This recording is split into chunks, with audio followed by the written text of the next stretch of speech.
Magandang araw sa ating lahat mga boss. Andito na naman tayo. Ang iyong lingkod si Clifford Dama Vlogs. So tuloy-tuloy na yung pag-upload natin ng mga video mga boss. Sana sa bawat pag-upload ko mga boss ay meron kayong matutunan na aral sa laban mga boss. So yung kalaban ko ngayon mga boss ay isa ko ding kaibigan o followers ko din na si Mas Rin ng Maguindanao, Cotabato mga boss. So magaling din mga boss, sobrang galing, napakagaling din na player ng taong to. So shout out sa yung lahat dyan sa Maguindanao, Cotabato. Ang gagaling ng mga player nyo dyan mga boss. So bago sa mga gusto magpapa-shout out dyan mga boss, mag-comment lang kayo sa comment section para isa-shout out ko kayo sa next video. So ako yung first mob dito mga boss. Ito yung game 1 namin. 115 ako mga boss, 214 siya, 51 ako, 62 siya mga boss, 61, kain, ganyan, so, medyo bookline yung opening mga boss.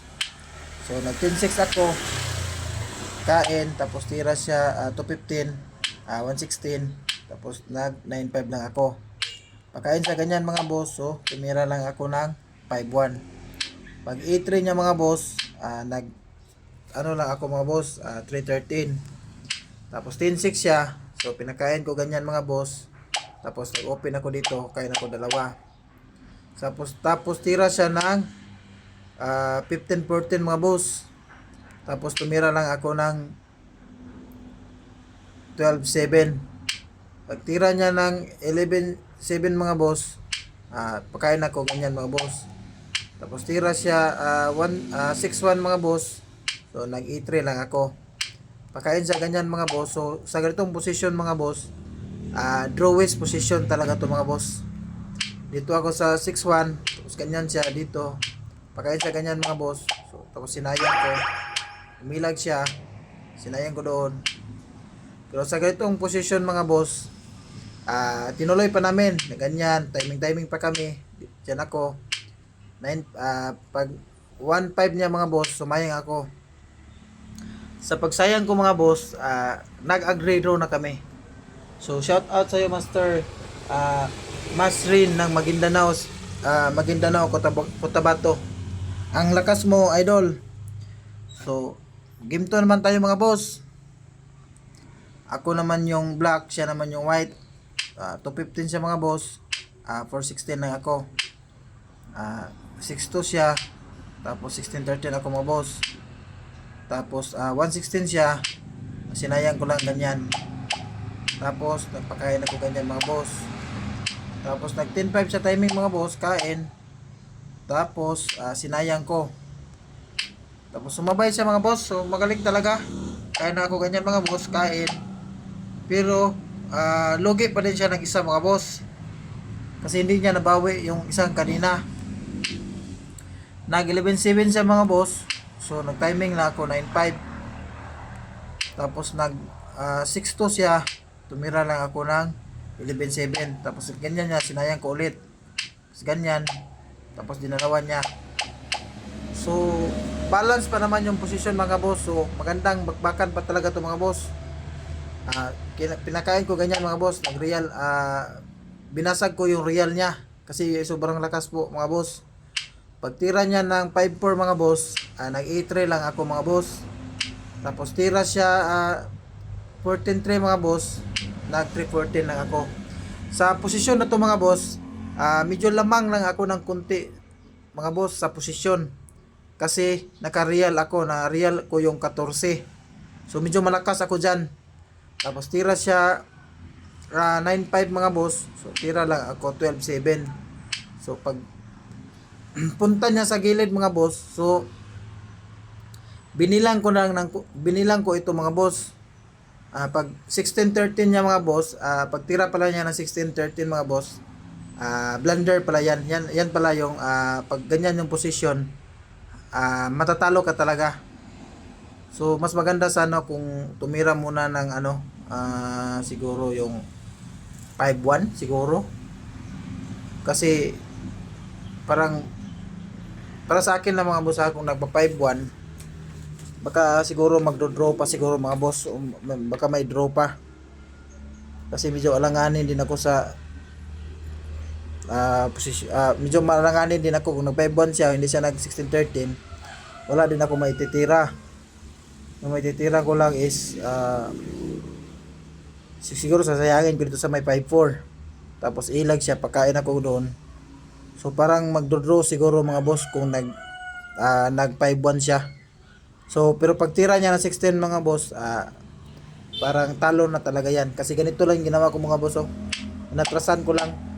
Kasi malakas talaga yung real ko sa 14. Doon nga sa vlog ni Idol Larry Dama PG.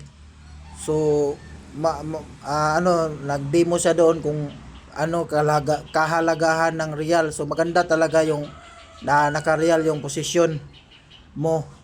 Kasi medyo lamang ka talaga sa posisyon. Kung gusto niyo matuto sa mga din mga boss, mga video or mga tricks and mga positioning, mag-visit din kayo sa page ni Boss Larry Dama PG. Makakita din kayo ng mga magagandang mga doon mga boss. Makakapulot din kayo ng magagandang aral sa laro. So ito nga mga boss, so maganda talaga kung medyo makuha mo yung real position. So pagtira niya ng 5-1 mga boss, tinirahan ko lang ng 10-6. Tapos pagkain siya mga boss, pagkain siya sacrifice. Pagtira niya ng ganyan mga boss, tumira ako ng 6-2 mga boss. Sumuko na po si Master Masrin ng Maguindanao, Cotabato. Napakagandang laban mga boss, sobrang sulit. Sana sa mga bago kong followers dyan at yung mga kaibigan natin, mga damador din at mga subscriber ko, sana may natutunan kayong aral doon mga boss sa laban namin ni Master Masrin ng Maguindanao, Cotabato. So shout out sa iyo Master Masrin, ang lakas mo idol. So bago man tapos itong video mga boss, may shout out lang ako. So shout out sa mother ko na si Mrs. Nini Bikiso. Ang shout out din sa aking partner na si Mylene Mihos Bikiso na lagi din niya akong inaalalayan sa pag-upload ng mga video. At shout out din kayo kay Ma'am Gisame Barite. Ang shout out din kay sa aking idol na si Larry Dama PG Junior ng Dimiao Bohol. At shout out din sa iyo Master Sugabo Earl Ivan ng Carmen Bohol. Ang shout out din sa iyo John Lee ng Palumpon Leyte, isang malakas na dama player din mga boss. At isa pa to mga boss, sobrang lakas din dito. So shout out sa iyo Master Gelvin Pamiron Rama ng Padada Davao.